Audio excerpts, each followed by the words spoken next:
Brought to you by TechnoSpark 20 series smartphones.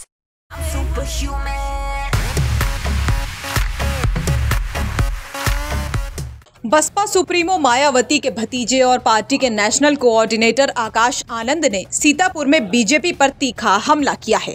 उन्होंने UP में BJP की तुलना तालिबान से करते हुए कहा कि ये आतंकवादियों की सरकार है। उन्होंने कहा कि उत्तर प्रदेश में बुलडोजर की सरकार है। प्रधानमंत्री जी कहते हैं कि बुलडोजर की सरकार नहीं है। आकाश आनंद ने कहा कि एनसीआरबी का डेटा कहता है कि उत्तर प्रदेश में 16,000 से ज्यादा किडनैपिंग्स हुई हैं। ये कैसी सरकार है जो हमारी बहन बेटियों की रक्षा नहीं कर सकती है। हालांकि आकाश आनंद के इस बयान पर बीजेपी ने न सिर्फ पलटवार किया है बल्कि आकाश आनंद समेत 5 बसपा नेताओं के खिलाफ मुकदमा भी दर्ज करवा दिया है।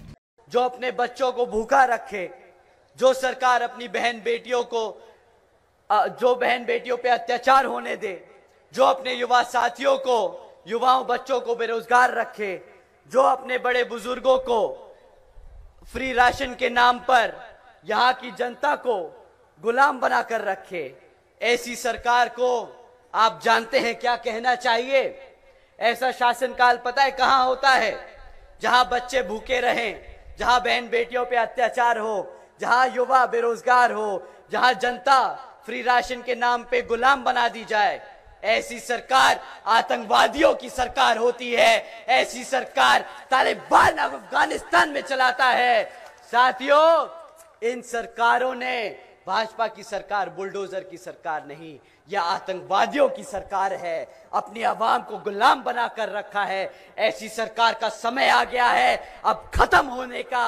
और यहां पर बहुजन समाज पार्टी की सरकार बनाकर, बहन जी को प्रधानमंत्री बनाकर यहां पे उत्तर प्रदेश में बहुजन समाज पार्टी का राज कायम करने का।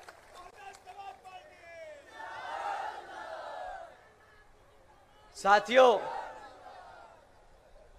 अगर हमारी बात थोड़ी ज्यादा छुप गई हो और इलेक्शन कमीशन को लगे कि हमें तालिबान नहीं बोलना चाहिए था या भाजपा को आतंकवादी नहीं बोलना चाहिए था, तो हम उनसे दरख्वास्त करेंगे कि यहां उतर के आके देखें और गांव-गांव में घूमें और पता करें कि यहां के जो बहन बेटियां हैं, जो हमारे युवा हैं, वो किस हालत में जी रहे हैं। वो खुद समझ जाएंगे कि जो हमने कहा वो गलत नहीं, वो सत्य है, वो सच है, वो हमारी आवाम आज जी रही है।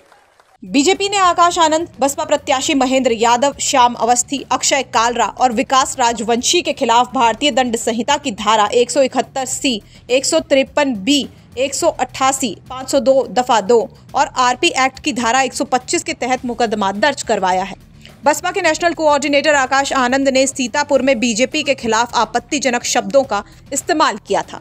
बता दें कि आकाश आनंद के बयान के बाद बीजेपी प्रवक्ता राकेश त्रिपाठी ने चेतावनी देते हुए कहा था कि उन्हें ये टिप्पणी महंगी पड़ेगी। राकेश त्रिपाठी ने कहा है कि आकाश आनंद बसपा में नए परिवारवाद का नया अंकुरण है। इसी वजह से वो कोशिश कर रहे हैं कि उन्हें मीडिया में ज्यादा से ज्यादा सुर्खियां मिल सकें। वो रोजाना जानबूझकर विवादित बयान देने की कोशिश कर रहे हैं। आकाश आनंद बहुजन समाज पार्टी में नए परिवारवाद का नया अंकुरण है और इसीलिए वो जानबूझ करके प्रयास कर रहे हैं कि कैसे मीडिया में उनको ज्यादा से ज्यादा सुर्खियां मिल सकें। इसीलिए जानबूझ करके रोज कुछ न कुछ विवादित बयान देने का प्रयास कर रहे हैं। लेकिन भारतीय जनता पार्टी के संदर्भ में जिस प्रकार की उन्होंने टिप्पणी की है, इसका खामियाजा उनको निर्वाचन आयोग के द्वारा भी भुगतना पड़ेगा और जनता की अदालत में भी भुगतना पड़ेगा। भारतीय जनता पार्टी के संदर्भ में की गई टिप्पणी उनको बहुत महंगी पड़ेगी। आकाश आनंद बहुजन समाज पार्टी में नए परिवारवाद का नया अंकुरण है और इसीलिए वो जानबूझ करके प्रयास कर रहे हैं कि कैसे मीडिया में उनको ज्यादा से ज्यादा सुर्खियां मिल सकें। इसीलिए जानबूझ करके रोज कुछ न कुछ विवादित बयान देने का प्रयास कर रहे हैं। लेकिन भारतीय जनता पार्टी के संदर्भ में जिस प्रकार की उन्होंने टिप्पणी की है, इसका खामियाजा उनको निर्वाचन आयोग के द्वारा भी भुगतना पड़ेगा और जनता की अदालत में भी भुगतना पड़ेगा। भारतीय जनता पार्टी के संदर्भ में की गई टिप्पणी उनको बहुत महंगी पड़ेगी। लखनऊ से कुमार अभिषेक की रिपोर्ट, यूपी तक।